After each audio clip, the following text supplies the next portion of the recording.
ശ്രീനാരായണ ഗുരു നടത്തിയ ചരിത്രപ്രസിദ്ധമായ കണ്ണാടി പ്രതിഷ്ഠയുടെ 100ാം വാർഷികത്തിനായി കളവങ്കോടത്ത് ഒരുക്കങ്ങൾ ആരംഭിച്ചു. ഒരു വർഷം നീളുന്ന ആഘോഷ പരിപാടികളാണ് ലക്ഷ്യമിടുന്നത്.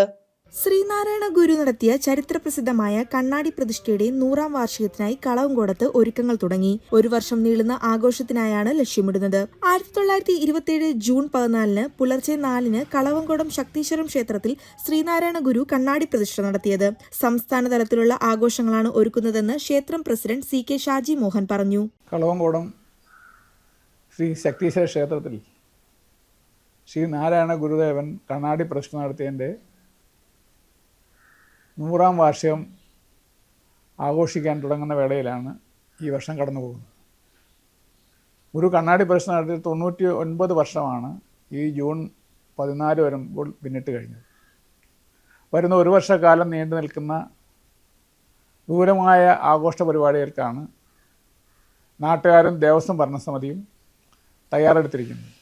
ഒരു ജാതി, ഒരു മതം, ഒരു ദൈവം എന്ന സന്ദേശമാണ്. അതാണ് ഈ ക്ഷേത്രത്തിൽ ഗുരു പ്രതിഷ്ഠ നടത്തുമ്പോൾ ആലേഖനം ചെയ്തിരിക്കുന്നത്. ക്ഷേത്രത്തെ മുൻവശം തന്നെ അദ്ദേഹത്തിൻ്റെ സാന്നിധ്യത്തിൽ തന്നെയാണ് ആ സന്ദേശം ആലേഖനം ചെയ്തിരിക്കുന്നത്. മനുഷ്യൻ്റെ മതം മനുഷ്യത്വമാണ് എന്ന് പറഞ്ഞ ലോകഗുരു ശ്രീനാരായണ ഗുരുദേവൻ കണ്ണാടി പ്രതിഷ്ഠ നടത്തിയതിലൂടെ ജനങ്ങൾക്ക് ഉള്ള ഒരു പുതിയ സന്ദേശമാണ് ഗുരുദേവൻ നടത്തിയത്. ആഘോഷങ്ങൾക്കായുള്ള ആലോചന യോഗം president advocate CK Shaji Mohan ഉദ്ഘാടനം ചെയ്തു. Vice president KP Rajendra Prasad അധ്യക്ഷനായി. സെക്രട്ടറി VV ശാന്തകുമാർ, ഖജാൻജി സുരേഷ് നല്ലേടൻ എന്നിവർ പ്രസംഗിച്ചു.